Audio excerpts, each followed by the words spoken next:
بسم اللہ الرحمن الرحیم۔ الحمدللہ ایران نے پاکستان کے اوپر ڈرون سے حملہ کیا ہے اور تجزیہ نگار حیران ہو رہے ہیں کہ پڑوسی ملک، اسلامی ملک، دوست ملک، یہ کیا ہو گیا ہے۔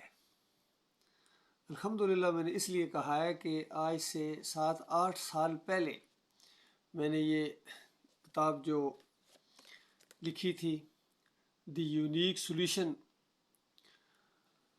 آف پاکستان کرائسس سے، اس میں نے اس چیز کا ذکر کیا تھا کہ پاکستان کا سب سے بڑا دشمن انڈیا نہیں، امریکہ نہیں، سب سے بڑا دشمن ایران ہے۔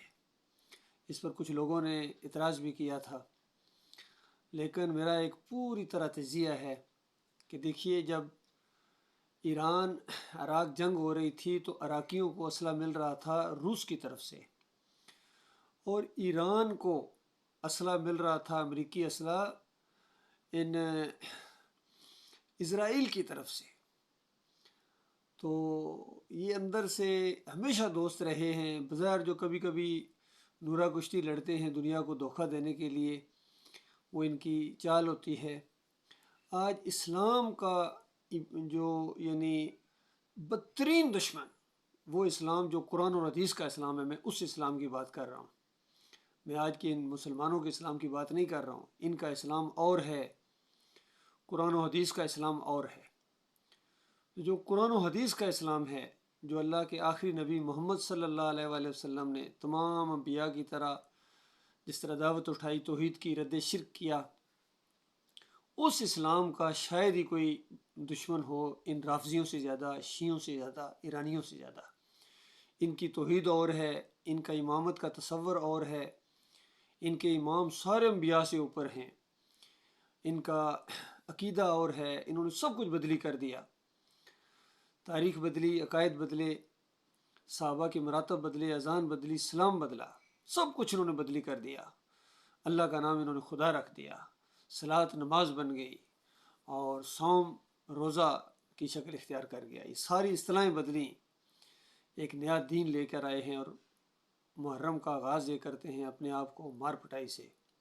گھوڑے کے یہ پجاری اور اسلام کے بدترین دشمن ہیں۔ اب تو تمہاری آنکھیں کھلنی چاہیے میرے پاکستانیوں، اس بات سے تمہاری آنکھیں کھلنی چاہیے کہ یہ حقیقت ہے۔ اور آپ کو یہ بتاؤں کہ آخری جو دجال، یہ سب سے بڑا جو دجال نکلے گا، وہ اصفہان سے نکلے گا، اور 70,000 یہودی اس کا ساتھ دیں گے۔ 70,000، یہ حدیث کے اندر آتا ہے۔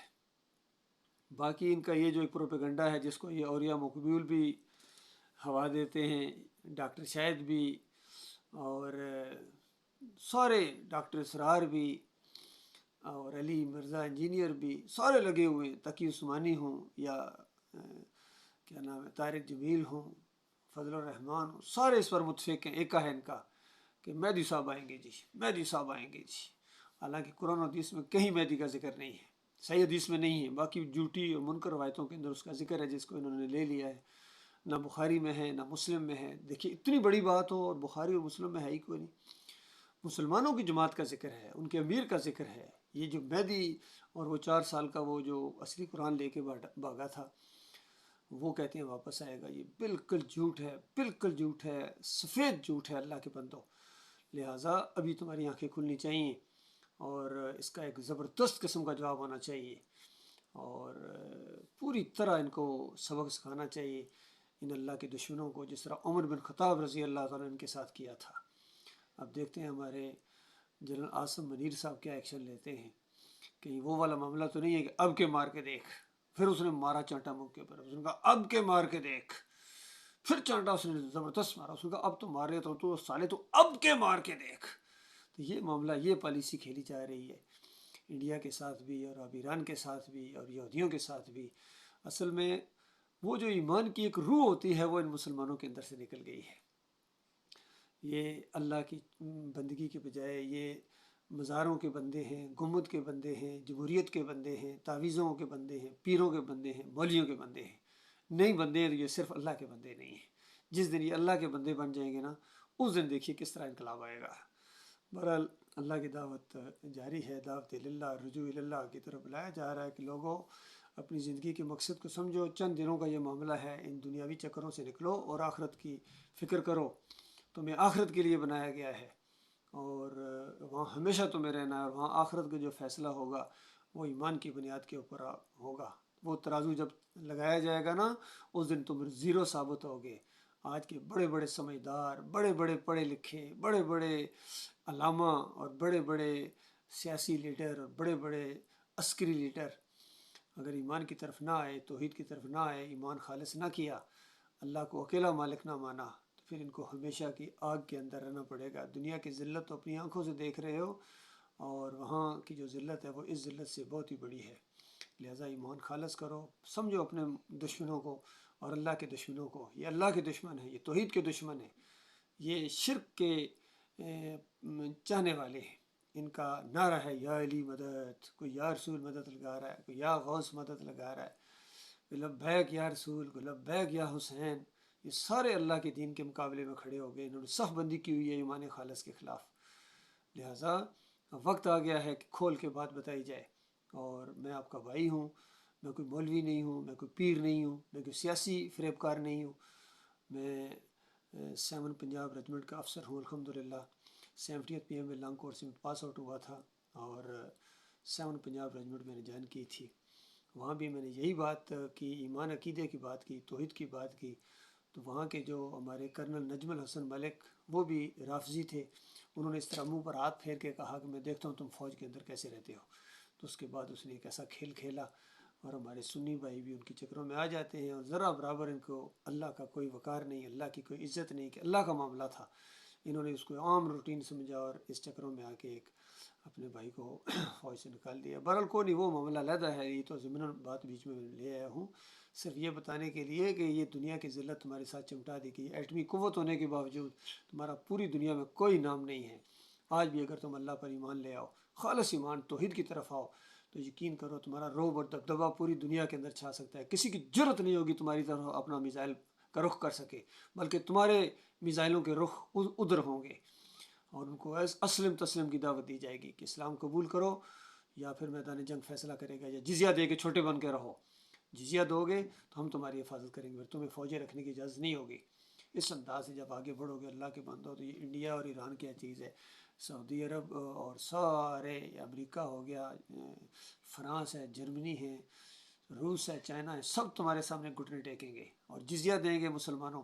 یہ توحید کی دعوت اب الحمدللہ پاکستان سے اٹھ رہی ہے، یہ بہت ہی خوشی کی بات ہے۔ اور میں نے شروع میں یہی کہا تھا الحمدللہ، تاکہ آپ لوگوں کی آنکھیں کھلیں، کیونکہ یہ بات ہمیں سمجھ میں نہیں آ رہی تھی۔ کتنے سال پہلے میں نے اس چیز کا ذکر کیا تھا، اور میرا وہ ویڈیو بھی اپلوڈ ہے کہ ایران سب سے بڑا ہمارا دشمن ہے، پاکستان کا دشمن ہے، یعنی یہودیوں سے بھی زیادہ، یقین کرو۔ اور اپنی اس بک کے اندر بھی یہ اس کا دوسرا ایڈیشن ہے، اس سے پہلا وہ کالے ٹائٹل کے ساتھ تھی، وہ میں نے ایک بڑی تعداد میں پرنٹ کروائی تھی، سب کو بھیجی ہے، اپنے چیف جسٹس کو بھیجی، عمران خان کے تو ہاتھ میں پکڑائی تھی ان کے کسی آدمی کے ذریعے، لیکن ذرا برابر ان کے اوپر اثر نہیں ہوا ہے۔ آرمی چیف کو بھی بھیجی، اور جتنے بھی اینکرز ہیں بڑے بڑے، ان سب کو بھیجی، لیکن ایمان عقیدے کی بات کرتے ہوئے ان کو پتہ نہیں کیا موت پڑتی ہے۔ اللہ کی بات، توحید کی بات ان کو گولی کی طرح لگتی ہے، سینے چھوٹنے شروع ہو جاتے ہیں۔ لیکن یاد رکھنا وہ بھی اللہ ہے، وہ تمہارا مالک ہے، وہ چھوڑنے والا نہیں ہے، وہ عرش پر مستوی ہے، اور پوری کائنات کو اکیلا بنانے والا، اکیلا چلانے والا، اور اپنے بندوں کا محافظ ہے، اور دنیا کے اندر بھی اپنے بندوں کی وہ عزت کا محافظ ہے، ان کی مدد کرے گا۔ استقامت دکھاؤ ایمان کے اوپر، پہلے ایمان لاؤ۔ اور یہ خطہ تو پاکستان لیا ہی گیا تھا اس نعرے کے اوپر کہ پاکستان کا مطلب کیا، لا الہ الا اللہ، لا الہ الا اللہ، اللہ کے علاوہ کوئی معبود نہیں ہوگا، اور محمد صلی اللہ علیہ وسلم اللہ کے آخری رسول ہیں، ان کی پیروی کی جائے گی، ان کی بات مانی جائے گی، ان کے نقش قدم پر چلا جائے گا، لیکن ان کی بندگی نہیں ہوگی، وہ بندگی کے لائق نہیں ہے، وہ رکوع اور سجدے کے لائق نہیں، کوئی رکوع اور سجدے کے لائق نہیں ہے، کوئی پکار کے لائق نہیں، کوئی نظر و نیاز کے لائق نہیں، کوئی واسطے وسیلے کے لائق نہیں۔ یہ سارے نیک بندے جو تھے، ان کی پیروی کرو، ان کے راستے پر چلو، جو اللہ تعالیٰ کو کہتے ہو اہدنا الصراط المستقیم، یا اللہ میں سیدھے راستے کے اوپر چلا، ان کے راستے پر چلنا ہے، ان کو پوجنا پکارنا نہیں ہے۔ ابراہیم علیہ السلام کو پوجنے پکارنے والوں کو اللہ نے کافر کہا، اسماعیل علیہ السلام کو پوجنے پکارنے والوں کو اللہ نے کافر کہا۔ 5 اولیاء اللہ تھے جو نوح علیہ السلام کی قوم کے، ود، سوا، یوس، یعوق اور نصر، ان کو پوجنے پکارنے والوں کو اللہ تعالیٰ نے کافر کہا۔ اور آپ لوگ اگر وہی کام کریں گے تو اللہ تعالیٰ آپ کو مومن کہے گا. وہی جرم تم نے کیا جو بنی اسرائیل نے کیا تھا، اس طرح جو عذاب ان کے اوپر آئے تھے وہی عذاب تمہارے اوپر آ رہے ہیں. بالکل حدیثوں کے اندر بھی اسی طرح کے الفاظ بھی اسی طریقے سے ہیں کہ بالکل وہی کچھ یہ قوم کرے گی جو پچھلی قوموں نے کیا ہے. واقعی کر رہے ہیں. اللہ کے نبی کی بات سچی، اللہ کی بات سچی ہوتی ہے. اللہ نے اپنے نبی کے ذریعے جو پیشن گوئیاں کرائی ہیں، جو باتیں بتائی ہیں، وہ حق ہے. لہٰذا میرے بھائیو، اگر دنیا میں عزت چاہتے ہو اور آخرت میں جنت چاہتے ہو تو ایمان خالص کرو، توحید کی طرف آ جاؤ، اس اللہ کی پارٹی میں شامل ہو جاؤ. یہ اللہ کی پارٹی ہے، باقی ساری شیطان کی پارٹیاں، یقین کیجئے صرف ایک اللہ کی پارٹی ہے، باقی ساری شیطان کی پارٹیاں ہیں. میں بالکل کہہ رہا ہوں، آنکھوں میں آنکھیں ڈال کے کہہ رہا ہوں. چاہے وہ یہودیت کی پارٹی ہو، نصرانیت کی پارٹی ہو، سکھ ہوں، ہندو ہوں، دہریے ہوں، جو بھی ہوں، بریلوی ہوں، دیوبندی ہوں، اہل حدیث ہوں، سلفی ہوں، اور چشتی ہوں، قادری ہوں، حنیفی ہوں، جو بھی ہیں، قادیانی ہوں، ساری کی ساری شیطان کی پارٹیاں ہیں. ان پارٹیوں سے نکلو اللہ کے بندو، ایمان خالص کی طرف آؤ، اور اس کے بعد دیکھنا دنیا میں بھی اللہ تعالیٰ تمہیں عزت دے گا، اور مرنے کے ساتھ جنت الفردوس میں اللہ تعالیٰ آپ کو پہنچا دے گا. اور اگر یہ بات نہیں مانو گے تو نمازوں کے باوجود، حج کے باوجود، عمرے کے باوجود، جو مرضی کر لو، جنت کی خوشبو تک نہیں پا سکو گے. چاہے جسٹس صاحب ہو، چاہے جرنیل ہو، چاہے بڑے سیاسی لیڈر ہو، چاہے علامہ طاہر ہو، چاہے بریلوی یونیورسٹی سے تم نکلے ہوئے ہو، چاہے دیوبندی یونیورسٹی سے نکلے ہو، جامعہ ازہر سے نکلے ہو، مدینہ یونیورسٹی سے نکلے ہو، اگر ایمان کی تمہیں پرواہ نہیں ہے، ایمان خالص اختیار کرنے کے لیے تیار نہیں ہے، اس کے دشمن بن کر اٹھے ہو اس توحید کی دعوت کے، اور اللہ تعالیٰ تمہیں عزت دے گا، جنت دے گا، سوال ہی پیدا نہیں ہوتا، سوال ہی پیدا نہیں ہوتا.